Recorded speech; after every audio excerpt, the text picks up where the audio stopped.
Bismillahirrahmanirrahim. Assalamualaikum warahmatullahi wabarakatuh.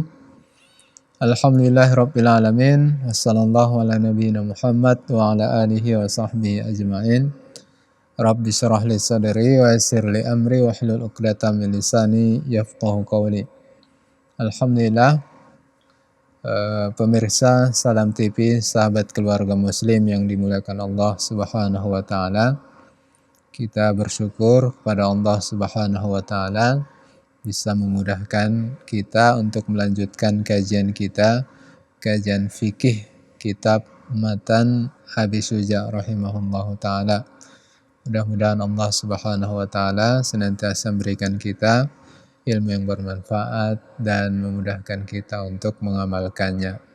Dan salawat dan salam semoga senantiasa tercurah ke haribaan Nabi besar Muhammad sallallahu alaihi wasallam, dan semoga kita kelak mendapatkan syafaat dari beliau. Amin ya rabbal alamin.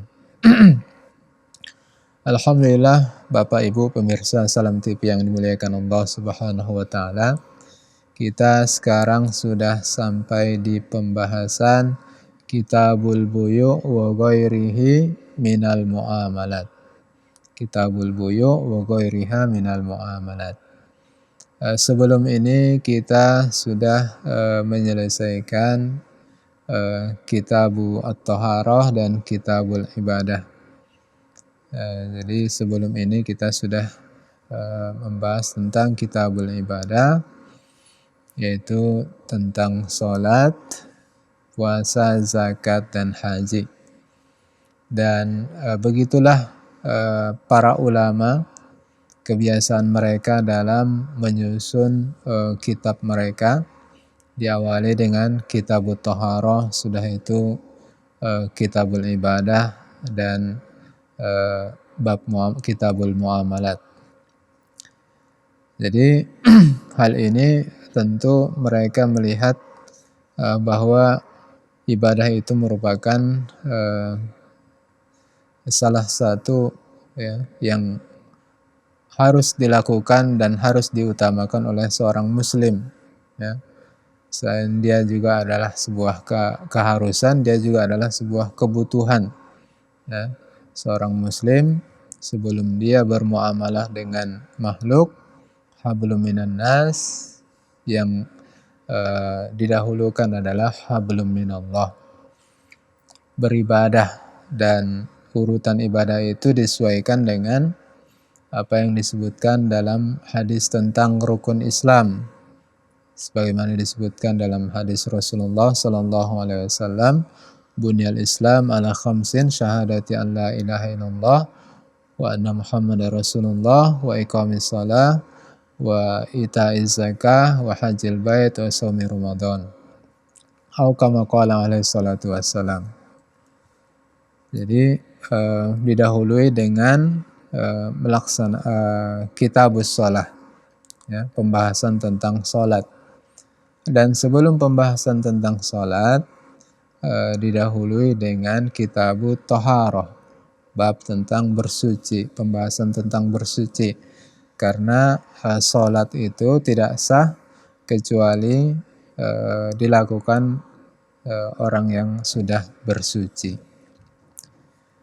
Alhamdulillah, pembahasan Kitabul Buyu', Syekh membahas tentang Kitabul Buyu' ini. Beliau menjelaskan tentang jenis buyu', jenis jual beli. Kemudian beliau juga membahas tentang riba dan seterusnya. Kalau ditanya apa itu jual beli, maka ulama menjelaskan jual beli itu al-buyu' adalah muqabalatu malin bimal bi ijabin wa qabul alal wajhil ma'dzun fihi. Al-buyu' atau bahasa kita jual beli, itu dijelaskan maksudnya adalah muqabalatu mal bimal, saling tukar menukar harta dengan harta, bi ijabin wa qabul, dengan ijab qabul, dengan cara yang diizinkan dalam syariat, dengan cara dan model yang diizinkan dalam Islam. Jadi bai yang dijelaskan di sini adalah cara-cara yang disyariatkan dalam Islam. Hukum asal jual beli itu sendiri adalah mubah. Ya, hukum asalnya adalah mubah. Karena dalam Islam ada kaidah yang mengatakan al-aslu fil asya al-ibahah. Hukum asal segala sesuatu itu adalah boleh, mubah. Ini tentu di luar dari masalah akidah, di luar dari ibadah. Jadi terkait muamalah hukum asalnya adalah boleh. Dan juga dalam Al-Quran disinggung oleh Allah Subhanahu wa Ta'ala tentang hukum jual beli ini. Sebagaimana Allah sebutkan, a'udzubillahi minasyaitonirrajim, wa ahallallahu al-bai'a wa harrama riba. Allah menghalalkan bai' jual beli dan mengharamkan riba. Dan dalam sebuah hadis Rasulullah sallallahu alaihi wasallam menyebutkan al-bai'ani bil khiyar ma lam yatafarraqa.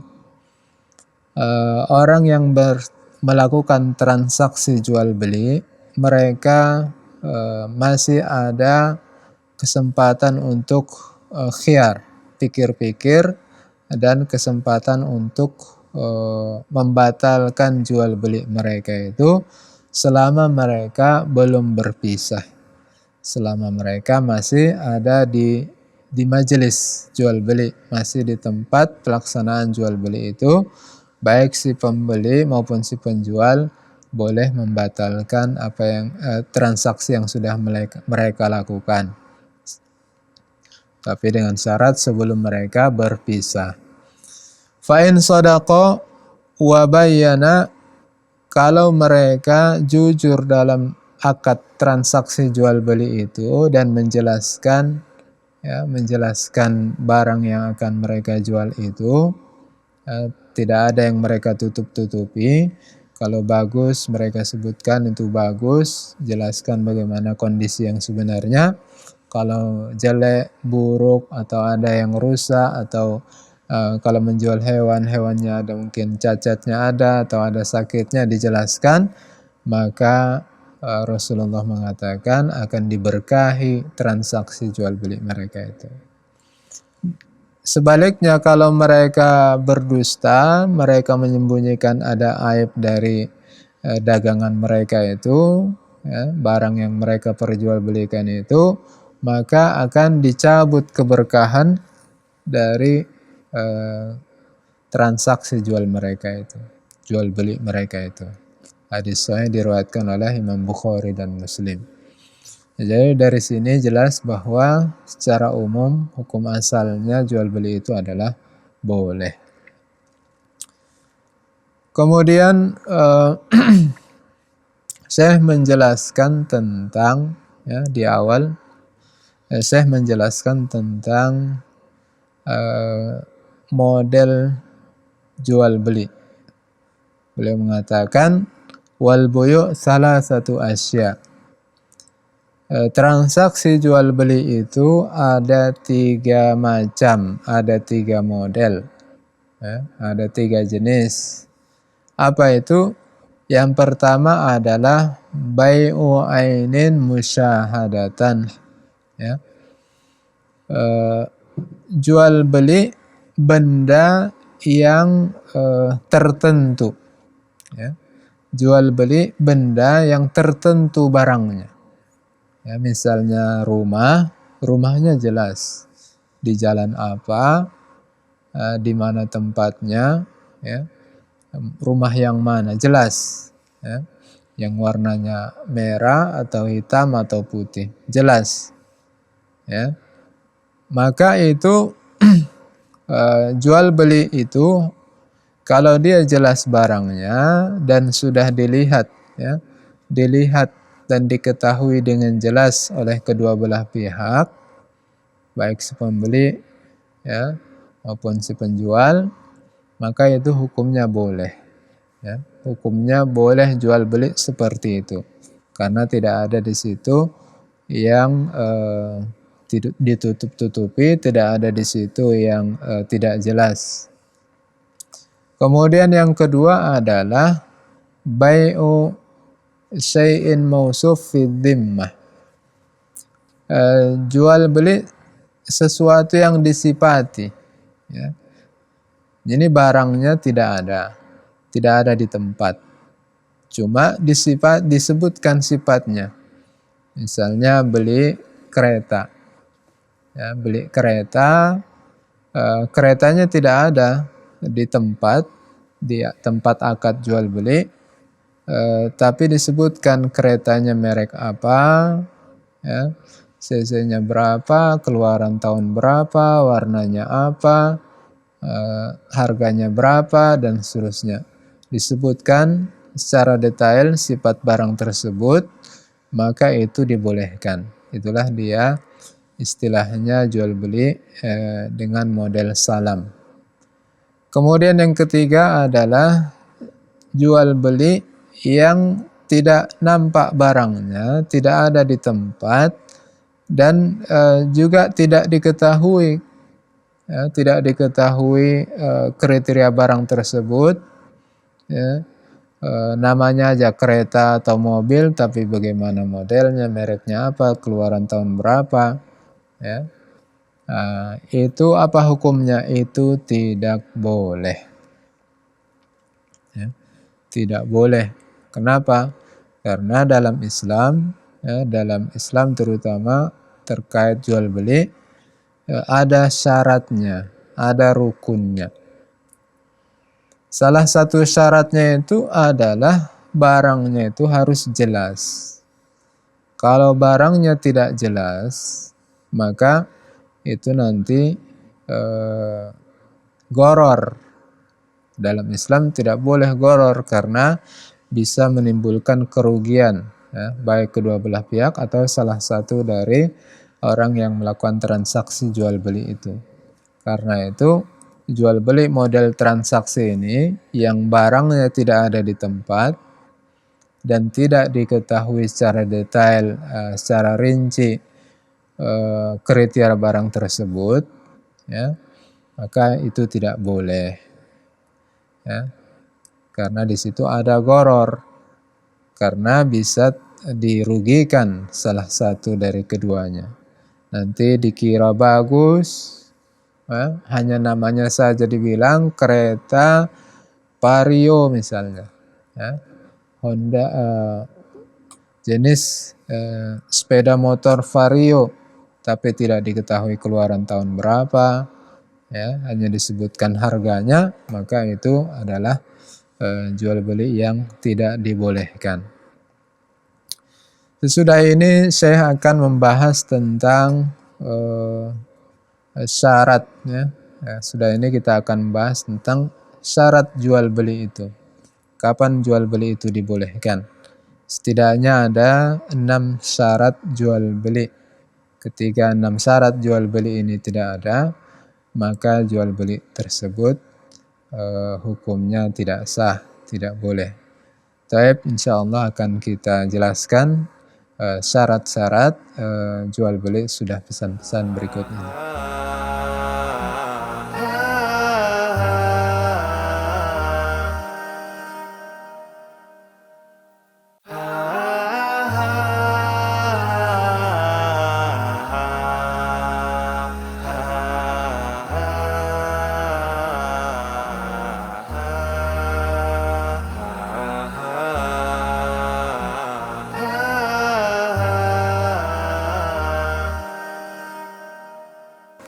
Alhamdulillah, Bapak Ibu pemirsa Salam TV yang dimuliakan Allah Subhanahu wa taala.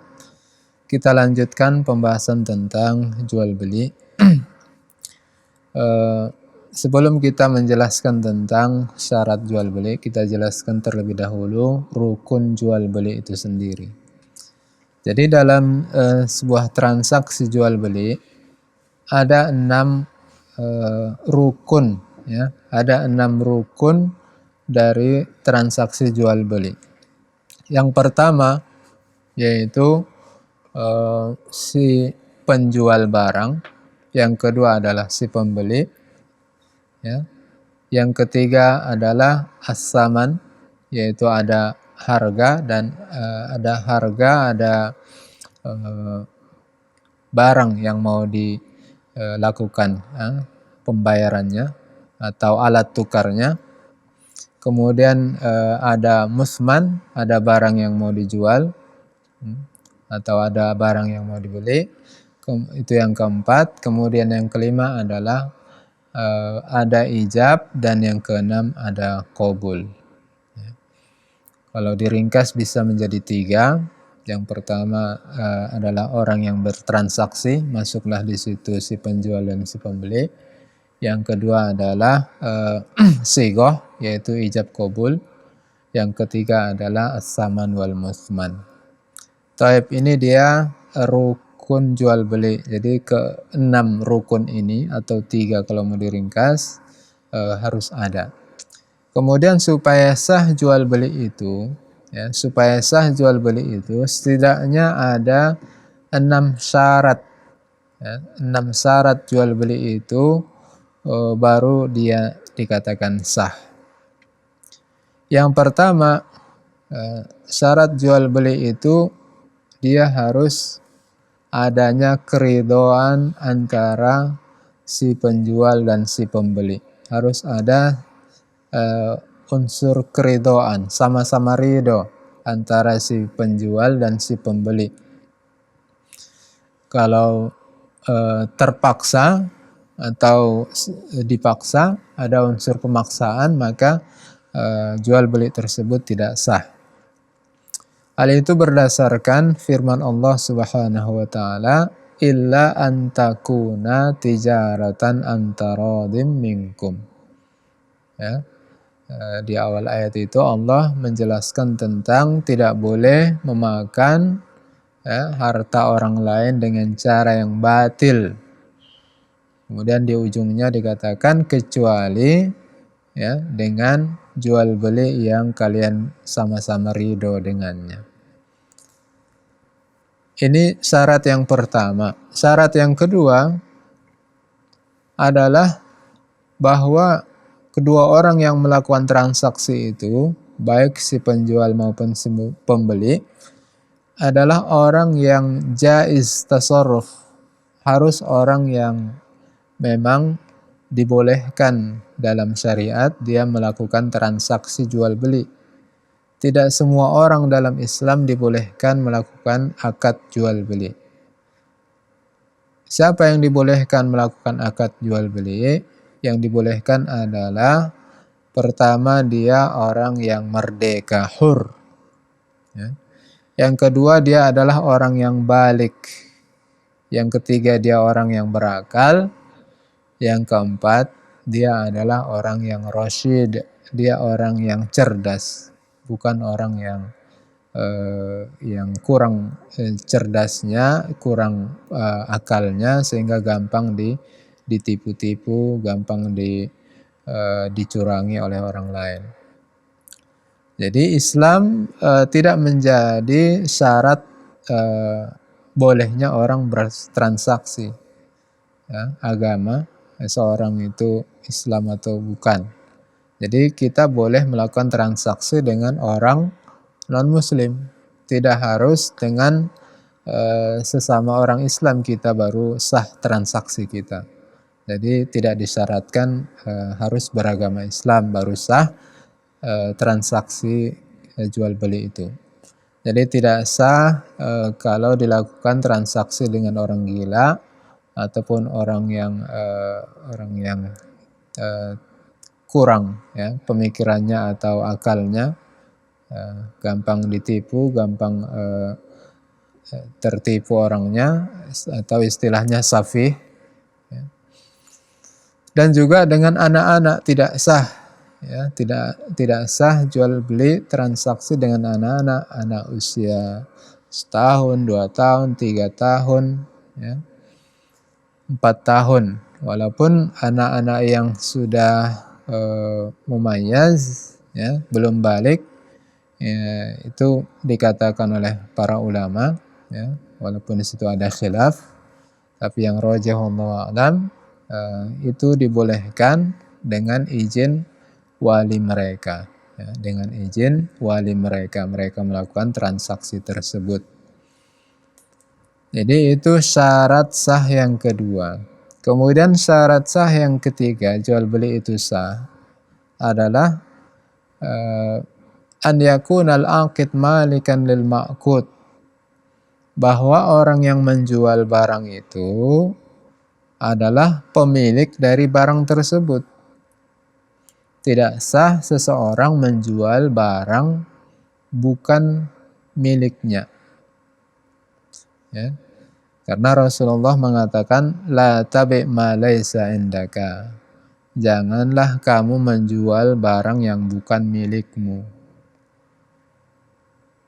Adapun orang yang mewakili, ya, wakil, ya, menjualkan barang sebagai wakil dari orang lain, ya, menjualkan barang orang lain, tentu dengan izin orang lain, tentu dengan izin yang memiliki barang, dengan izin, dengan kesepakatan, maka itu dibolehkan, ya. Dibolehkan menjualkan barang orang lain, statusnya adalah sebagai wakil dari pemilik barang. Jadi ini syarat ketiga, harus pemilik barang atau wakilnya. Syarat sah yang keempat adalah an yakuna al-ain, ya, barang yang dijual belikan itu, barang yang diperjualbelikan itu adalah barang yang suci, ya, bukan barang najis, ya. Makanya jual beli bangkai, ya, jual beli khomar, jual beli khinzir, ya, babi, jual beli anjing, itu tidak boleh, karena itu adalah najis, ya. Allah Subhanahu wa taala mengatakan tentang khamar, innamal khamru wal maisiru wal ansabu wal azlamu rijsun min amalis syaitan. Sesungguhnya khamar, innamal khamru wal maisir, perjudian, wal ansab, dan berhala-berhala, wal azlam, dan pengundian, ya, undi-undian, itu adalah rijsun, najis, min amali syaitan, dari perbuatan syaitan. Fajtanibuh, maka tinggalkanlah itu. Jadi tidak boleh melakukan transaksi jual beli barang yang najis atau barang yang tidak ada manfaatnya, atau bahkan barang yang ada mudaratnya. Jadi transaksi jual beli barang itu sah kalau barang itu suci, bukan benda najis, dan benda itu memang memiliki manfaat. Adapun barang yang tidak ada manfaatnya justru mudaratkan, seperti alat-alat musik.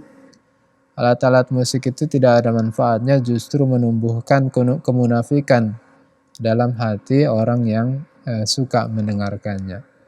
Maka itu tidak sah dan tidak boleh. Nah, ini syarat yang keempat, barangnya harus suci dan harus memiliki manfaat. Yang kelima, syarat sah jual beli itu adalah an yakunal ma'qud alaihi maqdurun ala taslimihi, bahwa barang yang akan dijual belikan itu adalah barang yang bisa diserahkan kepada orang lain, bukan barang yang sulit menyerahkannya, tidak bisa diserahkan. Seperti jual beli ikan di laut, ya, jual beli ikan di laut yang di lautan lepas, ikannya pun lepas, nah itu tidak bisa. Atau jual beli burung yang terbang, nah itu tidak bisa. Kemudian yang keenam, syarat yang keenam adalah an yakuna tsaman wal musman ma'luman indal aqd, indal muta'aqidain, bahwa harga barang dan juga benda yang akan diperjualbelikan, alat tukar maupun benda yang mau diperjualbelikan itu adalah sesuatu yang jelas, sesuatu yang maklum bagi kedua belah pihak, bagi si penjual maupun si pembeli. Harus jelas. Kalau tidak jelas, maka dia gharar. Maka seperti jenis jual beli yang ketiga yang disebutkan Syekh di awal tadi, ya, maka itu tidak boleh. Jadi harus jelas. Dengan kejelasan itu maka menghindari kerugian, meminimalisir kerugian yang bisa terjadi dengan sebab jual beli, dengan sebab transaksi jual beli. Kalau barang itu tidak jelas, harganya mungkin pun tidak jelas, maka bisa merugikan keduanya atau salah satu dari keduanya, penjual maupun pembeli. Dalam kitab ini Syekh menjelaskan tentang syarat yang ketiga dan yang keempat. Ya. Syarat yang ketiga dan keempat yaitu bahwa sah jual beli itu kalau bendanya itu adalah benda yang suci dan benda yang bermanfaat dan juga benda yang memang dimiliki oleh si penjual, mamluk. Wala yasihu bai'u ainin najisah, tidak sah, sebagaimana kata muallif Syekh Abu Syuja, tidak sah jual beli benda yang najis dan tidak ada manfaatnya sebagaimana kita sebutkan tadi. Jadi itu dia ada 6, ya, ada 6 syarat sah jual beli itu. Yang pertama adalah adanya unsur saling ridho antara kedua belah pihak. Yang kedua adalah bahwa penjual dan pembeli adalah orang yang bisa dan dibolehkan dalam syariat melakukan akad transaksi jual beli. Yang ketiga, benda tersebut adalah memang sah milik orang yang menjual barang atau wakil dari pemilik barang tersebut. Dan yang keempat, bahwa benda tersebut adalah benda yang suci, benda yang bermanfaat, bukan benda yang najis atau tidak bermanfaat atau bahkan tidak atau yang memudaratkan, itu adalah yang tidak dibolehkan. Kemudian yang kelima, bahwa benda tersebut memang bisa diserahkan kepada si pembeli, bukan seperti burung yang terbang di angkasa atau ikan yang ada di kolam atau di laut yang sulit untuk ditangkap dan diserahkan. Dan yang keenam terakhir adalah bahwa antara alat tukar jual beli tersebut dan benda yang akan diperjualbelikan itu adalah kedua-duanya itu jelas, ya, sesuatu yang maklum bagi si penjual dan si pembeli. Jadi ini Bapak Ibu 6 syarat sah. Maka dengan itu insya Allah transaksi jual beli kita itu akan sah. Sudah ini kita akan menjelaskan tentang adab jual beli dan juga kalau nanti masih ada waktu, insya Allah kita lanjutkan di pembahasan tentang hukum jual beli barang riba, ya, jual beli atau transaksi riba. Ini sementara, kita akan lanjutkan sesudah pesan-pesan berikut ini.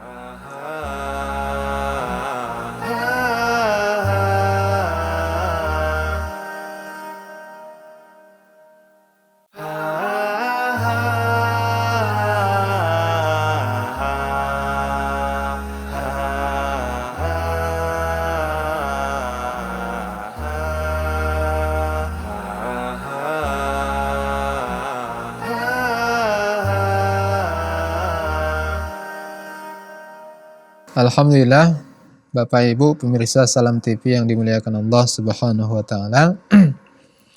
Kita lanjutkan pembahasan kita tentang transaksi jual beli. Tadi sudah kita jelaskan tentang rukun dan syarat.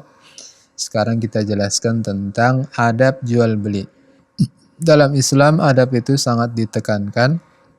Inilah yang membedakan antara seorang muslim dan orang yang non muslim. Dalam transaksi jual beli, adab itu juga harus kita perhatikan, sehingga dengan demikian kita harapkan transaksi yang kita lakukan itu mendapatkan keberkahan dari Allah Subhanahu wa taala. Karena orang Islam orientasi mereka adalah kebahagiaan dunia akhirat. Tidak ada untungnya kita mendapatkan barang, kita mendapatkan untung dari transaksi jual beli, tapi tidak diberikan keberkahan oleh Allah Subhanahu wa taala. Maka penting kita memperhatikan adab dari jual beli itu sendiri. Di antara adab jual beli itu yang pertama adalah kita harus menyukai, kita harus memiliki prinsip menyukai apa yang disukai oleh saudara kita. Kita sebagai si penjual atau si pembeli, maka kita juga dalam melakukan transaksi itu penting. Bagaimana kalau kita berada di posisi penjual? Bagaimana kalau kita berada di posisi pembeli? Karena itu, kalau kita sebagai penjual, janganlah kita menyembunyikan keburukan, cacat, aib dari barang yang kita jual. Ya. Karena tentu kalau kita sebagai pembeli, tentu kita tidak ingin ditipu oleh si penjual. Maka begitu juga ketika kita sebagai penjual, harus jelas, ya, harus kita rincikan, harus kita sampaikan. Kalau dia terima, alhamdulillah. Kalau tidak, alhamdulillah. Karena kita yakin bahwa rezeki itu adalah dari Allah Subhanahu wa taala. Jangan kita hanya mengejar keuntungan tapi kita melupakan zat yang maha memberi rezeki, yaitu Allah Subhanahu wa taala, sehingga kita menipu dalam transaksi jual beli. Itu juga sebagai seorang pembeli, kita jangan sampai menawar suatu yang tidak masuk akal. Ya. Menawar barang tidak masuk akal. Sebagai pembeli tentu menginginkan keuntungan. Ya. Tawarlah yang logis, yang masuk akal. Ya. Jangan sudah murah kita tawar lagi. Ya. Kita tentu kita apalagi sama orang Islam, tentu kita juga senang kalau saudara kita senang, ya, mendapatkan keuntungan. Jangan gara-gara kita terlalu sekali dalam menawar, maka bukan lagi mereka senang, justru yang terjadi adalah cekcok dan pertikaian. Jadi ini yang pertama. Yang kedua adalah kalau kita melakukan transaksi jual beli, ya, tapi di situ ada utang, maka hendaklah utang itu dicatat dan kalau bisa ada saksinya. Ya. Ini adalah untuk menghindari pertikaian di kemudian hari. Kemudian dalam jual beli hendaklah kita jujur, ya. Jangan kita menutup-nutupi keburukan dan aib dari barang yang sedang diperjualbelikan. Kemudian juga adab yang diharapkan adalah suhulah fil bai', ya. Kita mempermudah melakukan transaksi jual beli itu. Ya, kalau bisa dipermudah, kenapa dipersulit? Kemudian al-iksar min ikhraj sadaqat, ya.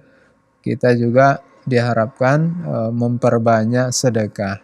Jadi kita tidak terlalu pelit dalam menjual, ya. Nggak usah terlalu banyak mengambil untung. Begitu juga si pembeli, jangan pula pelit, ya, dalam membeli. Kemudian juga adab yang perlu diperhatikan, jangan sampai kita membeli barang yang sedang ditawar orang atau menjual barang yang sedang ditawar orang kepada orang lain. Ya. Ini tentu menyakitkan, ini tentu bisa menyakiti orang lain. Kita sedang membeli barang sedang tawar-menawar, barangnya satu cuma, kemudian yang menjual barang itu menawarkan barang tersebut kepada orang lain juga. Nah, ini tentu tidak bagus. Ya. Atau begitu juga sebaliknya. Ya, kita sebagai penjual, kita menjual kepada seorang, masih transaksi belum selesai, akadnya sudah kita tawarkan kepada orang lain hanya karena kita melihat orang lain itu mungkin bisa membeli dengan barang yang dengan harga yang lebih mahal.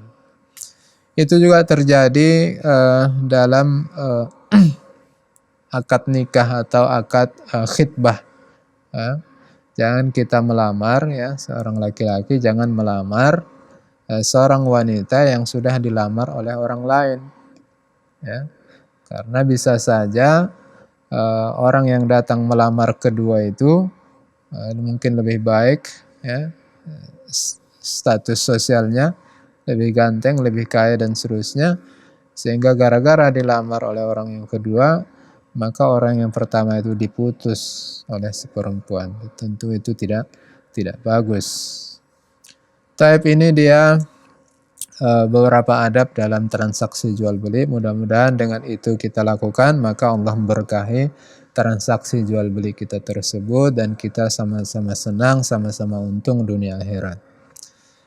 Kemudian sudah itu Syekh membahas tentang riba, ya. Jual beli transaksi riba. Riba itu secara bahasa artinya adalah az-ziyadah, ya, pertambahan. Adapun secara istilah, makna riba itu adalah az-ziyadah fi dzahab wal fiddah wa sairil mat'umat, ya, adanya penambahan, ya, dalam barang emas, perak maupun makanan-makanan yang dilakukan transaksi jual beli terhadapnya. Jadi hukumnya adalah jelas haram berdasarkan Al-Quran, Sunnah, Ijma, dan juga Qiyas, ya. Dalam Al-Quran Allah Subhanahu wa taala mengatakan, ya ayyuhalladzina amanu taqullaha wa dharu ma baqiya minar riba. Wahai orang-orang yang beriman, bertakwalah kalian kepada Allah Subhanahu wa taala dan kalian tinggalkanlah riba. Kalian tinggalkanlah riba. Dalam hadis Rasulullah sallallahu alaihi wasallam, beliau juga menegaskan tentang keharaman riba. Beliau mengatakan, dalam hadis yang diriwayatkan oleh Jabir, bahwa beliau mengatakan bahwa Rasulullah sallallahu alaihi wasallam bersabda, la'ana Rasulullah sallallahu alaihi wasallam akilar riba wa mukilahu wa katibahu wa syahidaihi wa qalahum sawa. Rasulullah sallallahu alaihi wasallam melaknat orang yang makan harta riba, ya, orang yang mewakilkannya, orang yang menuliskannya, orang yang menjadi saksi transaksi jual beli riba. Rasulullah mengatakan itu semuanya adalah sama. Kenapa riba itu diharamkan? Ya. Dalam Al-Quran Allah mengatakan, wa ahallallahu al-bay'a wa harrama riba. Allah menghalalkan jual beli dan mengharamkan riba. Kenapa riba itu diharamkan? Ulama menjelaskan di antara hikmahnya adalah karena dalam akad transaksi riba itu di sana ada memakan harta orang lain dengan cara yang batil. Kenapa batil? Karena di sana ada unsur kezaliman, ya, walaupun sama-sama ridho, tapi di sana ada unsur kezaliman, ya. Seorang membeli beras 1 kilo dengan beras 2 kilo. Itu ada unsur kezaliman di sana. Walaupun sama-sama ridho, ya, meminjam uang 1 juta dibayar 2 juta. Di situ ada unsur kezaliman walaupun sama-sama ridho. Barangkali orang yang meminjam itu adalah orang yang sedang kepepet, terpaksa. Ya. Dan juga di situ ada hikmahnya, ya, hilangnya persaudaraan. Hilangnya persaudaraan, padahal innamal mu'minuna ikhwah, bahwa orang yang beriman itu adalah bersaudara. Ya, jadi hilang unsur persaudaraan. Jadi orientasinya hanya dunia. Kemudian juga dalam transaksi itu bisa menimbulkan permusuhan. Ya. Bisa menimbulkan permusuhan sehingga meretakkan tali persaudaraan dan menghancurkan, ya, atau merusak keharmonisan dalam kehidupan bermasyarakat. Intinya di situ ada doror, di situ ada sesuatu yang memudaratkan. Dalam Islam, semua yang memudaratkan itu dilarang dan diharamkan. La doror wa la diror. Tidak boleh kita memudaratkan diri sendiri maupun orang lain. Taib, itu dia hikmahnya. Kemudian secara umum, riba itu terbagi dua. Ada riba fadl, ada riba nasi'ah. Riba fadl itu adalah riba yang dalam transaksi itu salah satunya barang yang dijual maupun alat tukarnya itu lebih besar dari yang lain, padahal barangnya itu adalah sama jenisnya. Misalnya beras dengan beras, gandum dengan gandum, kurma dengan kurma. Nah, itu dilakukan transaksi tapi satu lebih banyak dari yang lain. Itu tidak boleh. Ya, tidak boleh. Itu namanya riba fadl. Yang kedua adalah riba nasi'ah. Riba nasi'ah, riba karena penundaan waktu pembayaran. Jadi karena ada penundaan waktu pembayaran, kemudian bertambah, ya, bertambah yang harus dibayarkan. Misalnya seseorang meminjam 1 kilo, 1 kilo beras atau uang 100.000, kemudian akan dibayarkan pekan depan atau bulan depan.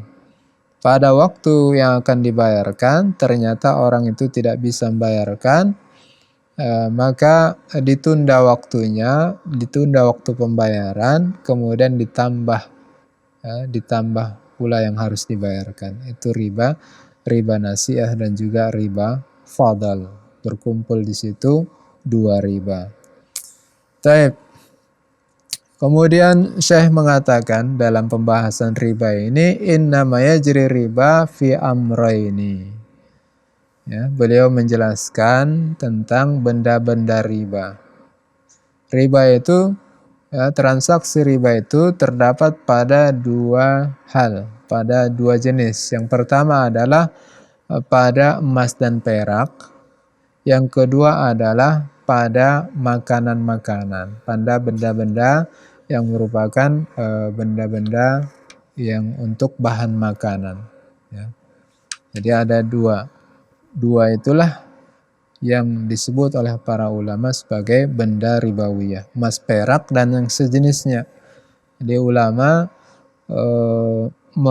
memasukkan, ya, uang, ya, memasukkan uang, alat tukar uang itu kepada jenis emas dan perak. Jadi kalau kita melakukan transaksi emas perak atau transaksi uang dengan uang, emas dengan emas, perak dengan perak, makanan, beras, gandum, kurma, maka itu harus sama dan harus cash. Sebagaimana kata Rasulullah sallallahu alaihi wasallam, in az-zahabu bil-zahab wal fiddah bil-fiddah al-bir bil-bir al-bur bil-bur wasyair bil-syair wat tamru bit tamri wal milhu bil milhi mathalan bimathalin yadan biyadin faman zada istazada faqad arba. Emas dengan emas, perak dengan perak, gandum bagus dengan gandum bagus, ya, gandum jenis syair dengan gandum jenis syair, kurma dengan kurma, garam dengan garam, maka itu harus sama. Masalan bimasalin, harus sama-sama. Ya, sama-sama ukurannya, sama-sama beratnya. Ya dan biadin, dan harus cash, harus kontan, tidak boleh ditunggak, tidak boleh ditunda pembayarannya. Faman zada wastazada faqad arba. Siapa yang menambahi atau minta ditambahi, maka dia sudah melakukan transaksi riba. Baik Bapak Ibu pemirsa Salam TV yang dimuliakan Allah Subhanahu wa taala, ini muqaddimah tentang riba. Nanti insyaallah akan kita lanjutkan dan kita perjelas pada episode yang akan datang. Mudah-mudahan ini bermanfaat. Lebih dan kurang mohon maaf. Demikian wassalamualaikum warahmatullahi wabarakatuh. Wassalamualaikum warahmatullahi wabarakatuh.